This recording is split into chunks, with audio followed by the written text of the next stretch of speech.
সময় মতালি নচলিব উপজাতি কল্যাণ সঞ্চালিকা কুলসী নাথ হাই উপজাতি কল্যাণ সঞ্চালিকা কুলসী নাথ হাই উপজাতি যুৱ ছাত্ৰ পৰিষদ অসম জিন্দাবাদ জিন্দাবাদ জিন্দাবাদ জিন্দাবাদ জিন্দাবাদ জিন্দাবাদ জিন্দাবাদ জিন্দাবাদ জয় আই অসম শৰ্মা ডাঙৰীয়াক স্পষ্টভাৱে ক'ব বিচাৰিছোঁ মুখ্যমন্ত্ৰীগৰাকী ডাঙৰীয়া বদনাম কৰা বা চৰকাৰখনৰ বিৰুদ্ধে প্ৰতিবাদ কৰিবলৈ আমি ইয়াত আন্দোলন কৰা নাই।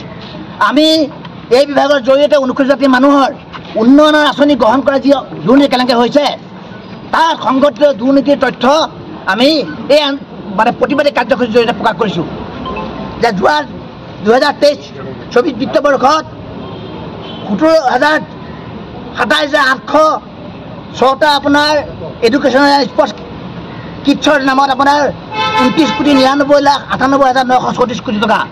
ঠিক তেনেকৈ হাউচত এছ'চিয়েশ্যনৰ নামত 29,99,82,000 টকা। ঠিক তেনেকৈ টিভি নামত আপোনাৰ 59,97,20,000 টকা আবণ্টন হৈছিলে। এই তালিকা প্ৰকাশ পালে তালিকাত উল্লেখ কৰা কিবা হিতাধিকাৰী এই হিতাধিকাৰীবিলাক সকলে কোনো ধৰণৰ তেওঁলোকে সামগ্ৰী লাভ কৰা নাই আৰু যিমান সামগ্ৰী দিছিলে বজাৰ দৰতকৈ অতিৰিক্ত দৰ দেখুৱাই তেওঁলোকে কেৱল নুপুৰ চাহাক গোটেই ঠিকা L1 কৰি পেলাই আটাইবিলাক ঠিকা তেওঁলোকে বা যোগান তেওঁলোকে অৰ্ডাৰ দিছিলে। গতিকে মুখ্যমন্ত্ৰী ডাঙৰীয়াক আমি আজি এটা কাৰ্যসূচী ৰূপায়ণ কৰি এটাই মেম'ৰেণ্ডাম প্ৰকাশ কৰি তেখেতক প্ৰেৰণ কৰিব বিচাৰিছোঁ যে শীঘ্ৰে এই বিভাগৰ জৰিয়তে হোৱা দুৰ্নীতি কেলেংকাৰী CBI দ্বাৰা তদন্ত কৰি অনুসূচিত ৰাইজক অনুসূচিত ন্যায় প্ৰদান কৰিব লাগে। এইটোৱে হ'ল আমাৰ মূল দাবী।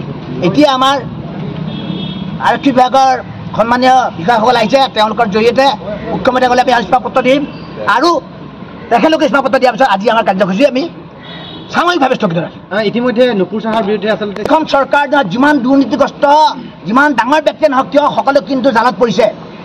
আমি আশা কৰোঁ প্ৰধানমন্ত্ৰী নৰেন্দ্ৰ মোদী ডাঙৰীয়া আৰু আমাৰ দক্ষ মুখ্যমন্ত্ৰী ডক্টৰ হিমন্ত বিশ্ব শৰ্মা ডাঙৰীয়াৰ দিনত দেৰিকৈ হ'লেও এই নুপুৰ চাহাৰ নামৰ ব্যক্তিজন জেললৈ যাব লাগিব।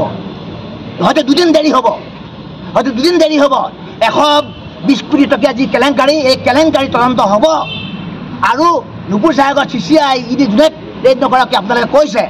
আমি আশা ৰাখিছোঁ মুখ্যমন্ত্ৰী ডাঙৰীয়াই প্ৰত্যক্ষ হস্তক্ষেপ কৰি মুখ্যমন্ত্ৰী ডাঙৰীয়াৰ সৰলতাৰ সুযোগ লৈ মুখ্যমন্ত্ৰী ডাঙৰীয়াই এই বিভাগটো মন্ত্ৰী পীযুষ হাজৰিকা চলাবলৈ দিয়াৰ বাবেই সৰলতা সুযোগ লৈ ইয়াত কোটি কোটি টকাৰ দুৰ্নীতি কেলেংকাৰী সংঘটিত কৰিছে। গতিকে মন্ত্ৰী পীযুষ হাজৰিকা ডাঙৰীয়াক দপ্তৰটোৰ পৰা আঁতৰাই দিব লাগে। অনুসূচিত জাতিৰ উন্নয়নৰ কাৰণে পীযুষ হাজৰিকাৰ আমাৰ দৰকাৰ নাই। মুখ্যমন্ত্ৰীয়ে নিজে উন্নয়ন কৰিলে হ'ল। তেনেদৰে ডাইৰেক্ট তুলসী নাথক ইয়াৰ পৰা বৰ্খাস্ত কৰিব লাগে আৰু নুপুৰ চাহাক শীঘ্ৰে গ্ৰেপ্তাৰ কৰিব লাগে। তেতিয়াহে অসমৰ অনুসূচিত জাতিৰ মানুহে ন্যায় পাব। হাজাৰ হাজাৰ ভুৱা হিতাধিকাৰী সৃষ্টি কৰি তথ্য সহায় কৰিছোঁ হাজাৰ হাজাৰ ভুৱা হিতাধিকাৰী সৃষ্টি কৰি এইটো বিভাগৰ সঞ্চালিকা তুলসী নাথ মন্ত্ৰী পীযুষ হাজৰিকাৰ প্ৰত্যক্ষ হস্তক্ষেপত ঠিকাদাৰ নুপুৰ চাহাক L1 কৰি এখন ফাৰ্ম JM ট্ৰেডিং এই নুপুৰ চাহাক দিয়াৰ অন্তৰত কি আছে? আজি এবছৰ ধৰি এই দুৰ্নীতি কেলেংকাৰী তথ্য আজি উদ্ঘাটন হৈছে। এতিয়া সংবাদমেলে সহযোগিতা কৰিছে। আমি আশা ৰাখিম মুখ্যমন্ত্ৰী ডাঙৰীয়াই কঠোৰ পদক্ষেপ গ্ৰহণ কৰিব আৰু অনুসূচিত জাতিৰ মানুহক ন্যায় প্ৰদান কৰিব।